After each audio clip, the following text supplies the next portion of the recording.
Hi friends, அஸ்ஸலாமு அலைக்கும். Welcome back my channel. இது வந்து பார்த்திங்கன்னா நம்ம புது கிச்சனில் ஃபர்ஸ்ட் வீடியோ எடுத்தது தான். ஸோ இன்றைக்கி வந்து பார்த்திங்கன்னா ஒரு சூப்பரான சிக்கன் பெப்பர் கிரேவி தான் பார்க்க போகிறோம். ஸோ நம்மளோட புது கிச்சனில் வந்து பார்த்திங்கன்னா சூப்பரான ஒரு ஃபர்ஸ்ட் வீடியோ. வாங்க வீடியோக்குள்ளே போகலாம். அதுக்கு முன்னாடி ப்ளீஸ் என்னோடய சேனலை சப்ஸ்கிரைப் பண்ணிவிட்டு பக்கத்தில் உள்ள பெல் ஐக்கானை கிளிக் பண்ணி ஆன்கிற ஆப்ஷன் கொடுத்து சேவ் பண்ணி வச்சுக்கோங்க.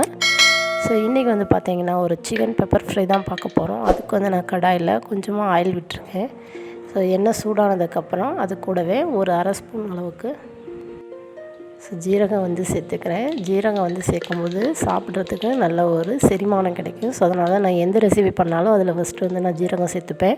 ஸோ ஜீரகம் வந்து நல்லா பொரிஞ்சு வரட்டும். அது கூடவே வந்து பார்த்திங்கன்னா 2 பெரிய வெங்காயம் கட் பண்ணி வச்சுருந்தேன். அதையும் சேர்த்து நல்லா வதக்கிக்கலாம். வெங்காயம் வந்து நல்லா பொன்னிறமாக வதங்கி வரணும். ஸோ அது வரைக்கும் வெங்காயத்தை நல்லா வதக்கி எடுத்துக்கோங்க. ஒரு 2-3 நிமிஷம் வெங்காயத்தை நல்லா வதக்கி எடுத்துக்கலாம். ஸோ வெங்காயம் நல்லா வதங்கி வரட்டும்.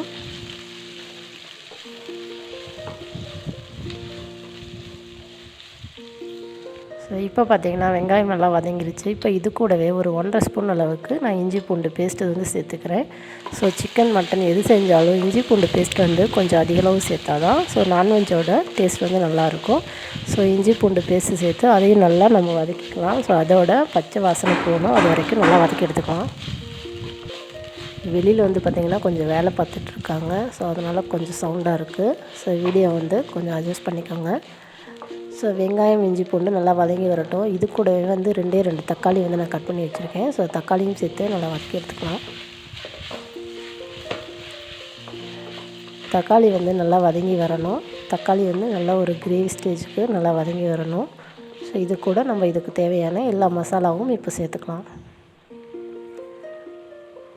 ஒரு அரை டீஸ்பூன் அளவுக்கு மஞ்சள்தூள் வந்து சேர்த்துக்கலாம்.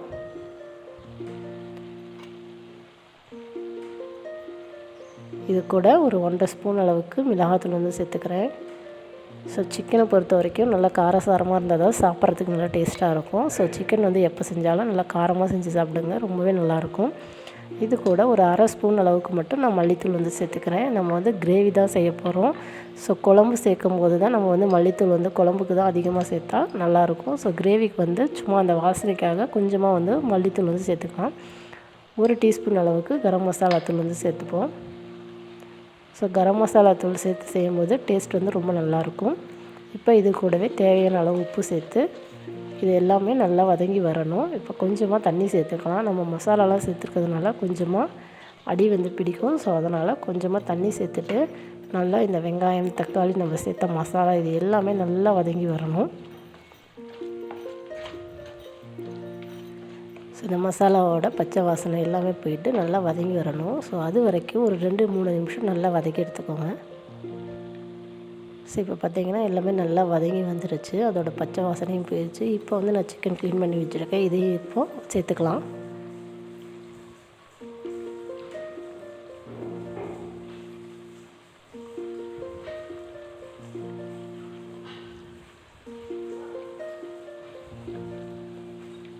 ஸோ க்ளீன் பண்ணி வச்சுருக்கேன் எல்லா சிக்கனையும் இதோட சேர்த்துப்போம்.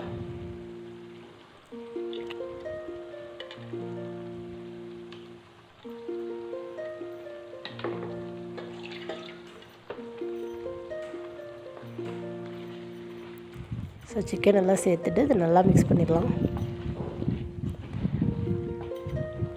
இப்போ கொஞ்சமாக தண்ணி சேர்த்து பார்த்திங்கன்னா இந்த மசாலாவில் இந்த சிக்கன் நல்லா மிக்ஸ் ஆகி நல்லா வெந்து வரணும். ஸோ அது வரைக்கும் நல்லா தண்ணி சேர்த்துட்டு நீங்கள் வந்து க்ளோஸ் பண்ணி வச்சிடணும். நல்லா அந்த மசாலாவிலேயே சிக்கன் வந்து நல்லா பரட்டி விட்டுட்டு அதுக்கப்புறம் க்ளோஸ் பண்ணி வச்சிடலாம்.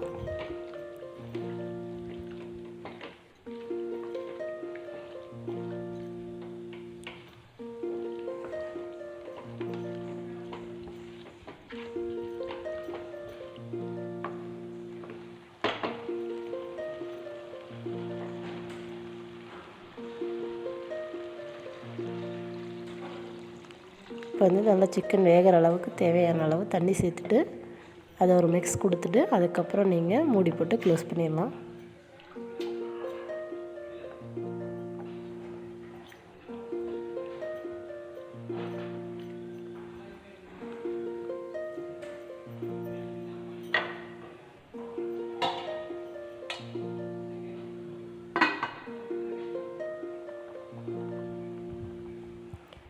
வந்து பார்த்திங்கன்னா ஒரு 2 நிமிஷம் நல்லா கொதிச்சிருச்சு. இப்போ இது கூட வந்து ஒரு 1/4 டீஸ்பூன் அளவுக்கு சோம்புத்தூள் வந்து நான் ஆட் பண்ணிக்கிறேன். ஸோ சோம்புத்தூள் வந்து இந்த ஸ்டேஜில் ஆட் பண்ணும்போது அது நல்ல ஒரு வாசனையாக இருக்கும். ஸோ அதுக்காக நல்லா கொதித்து வரும்போது ஒரு 1/4 டீஸ்பூன் அளவுக்கு சோம்புத்தூள் வந்து சேர்த்துக்கலாம். இப்போ நம்ம தண்ணி எல்லாம் சேர்த்துட்டோம் இல்லையா, இப்போ வந்து நல்லா மிக்ஸ் பண்ணிவிட்டு மூடி போட்டு நல்லா வந்து இது வேகட்டும். ஸோ நான் வந்து மூடி போட்டு நல்லா வேக விட்டுட்டு சிக்கன்லாம் வந்து பார்த்திங்கன்னா நல்லா வெந்துருச்சு.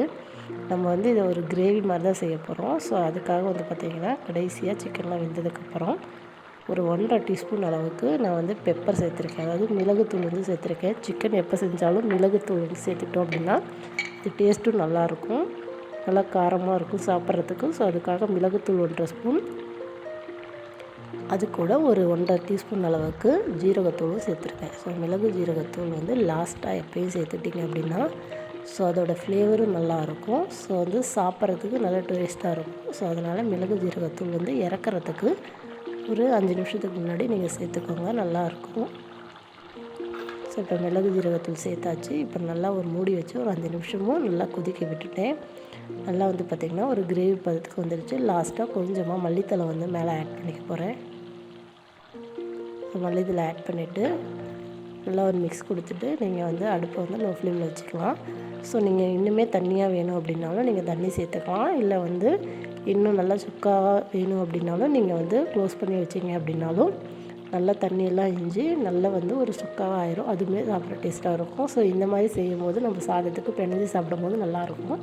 ஸோ அதுக்காக இந்த மாதிரி செஞ்சுக்கலாம். இந்த சூப்பரான சிக்கன் பெப்பர் கிரேவி வந்து ரெடி ஆயிடுச்சு.